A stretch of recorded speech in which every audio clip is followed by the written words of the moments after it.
The next topic is staff turnover and hiring of staff.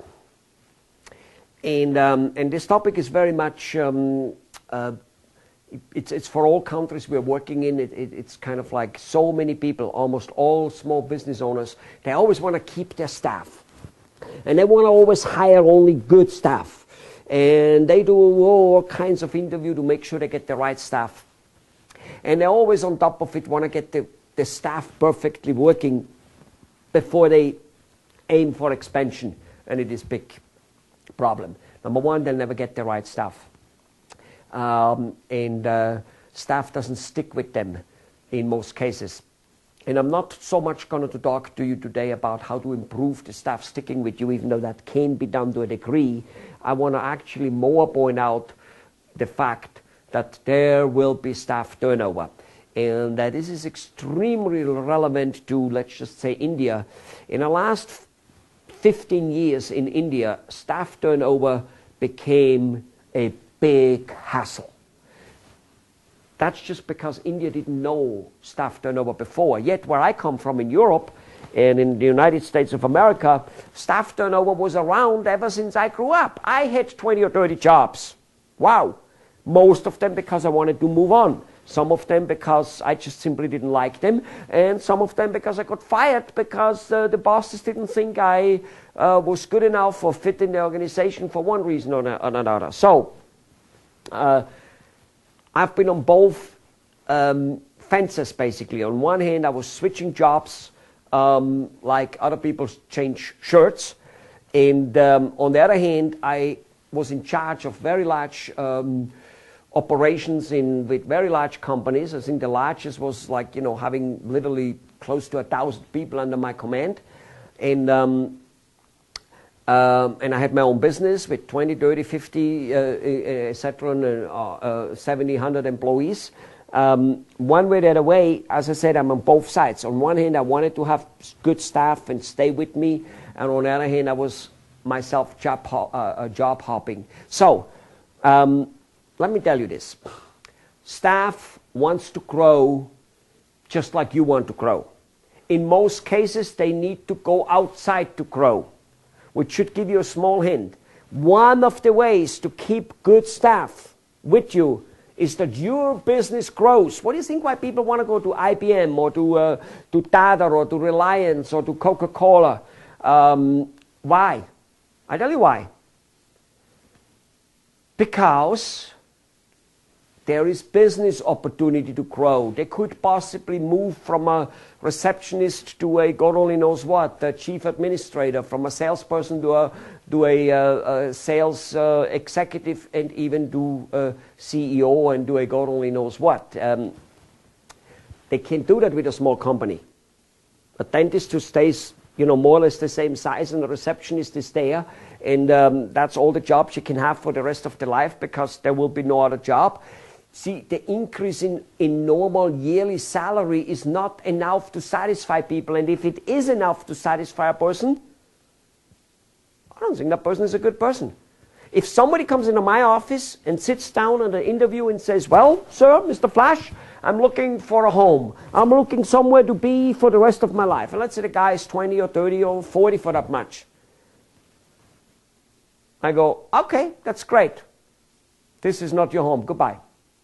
Because A, the guy's lying through his teeth, which is most likely, or he's a complete loser. Why the hell at 20, 30, or 40 for that much would he be looking for a home? Unbelievable. Okay?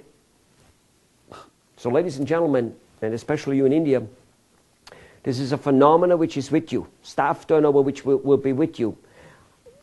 Number one, the way to increase the staff staying with you a little bit more is, as I just said, have a growing organization. And number two, learn how to give doable orders. Okay? All right? I might say train your employee, but that's actually not... that also, basically, train your employee. Fine, let's put that on it. See, large companies invest a huge amount in training their employees. And again, large companies don't do the things they do because they're large. They do these things, those things make them large. So you got to do that. Okay? You got to train them. However, there's the fact of doable orders. Most executives, Most bosses do not know how to give orders. They give orders such as be friendly. They give orders such as let's get the sales up. They give orders such as build a good machine. They don't give specific orders. It's like when your mom told you clean the room, or your wife tells you, or your spouse tells you to clean the room. Well, clean to your mom is something different than to you in many cases. All right? Being friendly. You know, you tell me to be friendly. In fact, just this morning, you know, as we are now shooting this movie, and just this morning I had a conversation with one of my clients, and I basically told him to go to hell. And, you know, I don't think he thinks I'm friendly, and yet I think I'm an extremely friendly person just because I told the guy to go to hell. You see my point? All right. Now, people do not give, this is definitely not a topic of how to give doable orders today. This is in itself a whole training sessions with no doubt. So you've got to train people. You've got to learn how to give doable orders. You've got to say, hey, so we want more sales. This is what you need to do.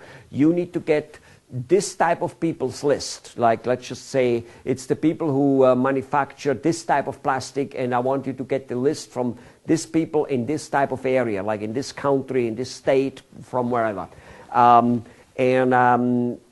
Go and figure it out, or go to this and this mailing house and somehow get the list. And get the phone number, the address, the email, get this and that. You got to give exact orders. Good. Then once you have it, what you do is you write them a letter.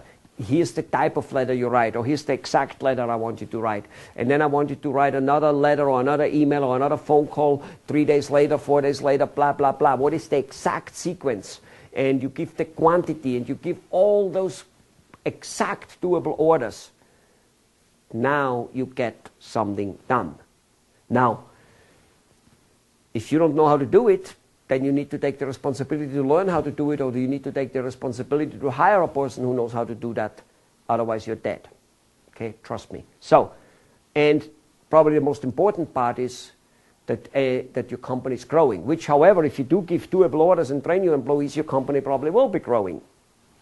Not 100% if you don't do some other things. But nevertheless, you have a good chance. So that your company is growing, because that's the only way good people will want to stay with you. It's almost the most important thing. Good people will want to stay with you only if there is great opportunity, if they can become leaders and can be proud of, okay? Normal increases in salary, which is like the normal yearly type of increase for the same type of position, doesn't excite good people. Only losers will want to stick in that same position. All right. Now, however, that said, really what I want to point out in this particular session is that the staff turnover, even with those things, will still be with you, no matter what. And that the most important thing is that you set up a system, a hiring and firing, and yes, a training type of training system, so that the staff turnover doesn't bother you. Now, does that mean it doesn't cost some money? Of course it does. Let's make an example here. Let's assume a sewage system. Let's take a sewage system. In any city, be it Los Angeles or Bombay, a city without a sewage system is a pretty bad place to be. Okay? In India, there are still some cities where the sewage system is probably not quite what it should be. And many people can remember from 20 and 30 years ago that the sewage system, even in a good city like Bombay, wasn't in every place the way it should be. You don't want to go back to that way.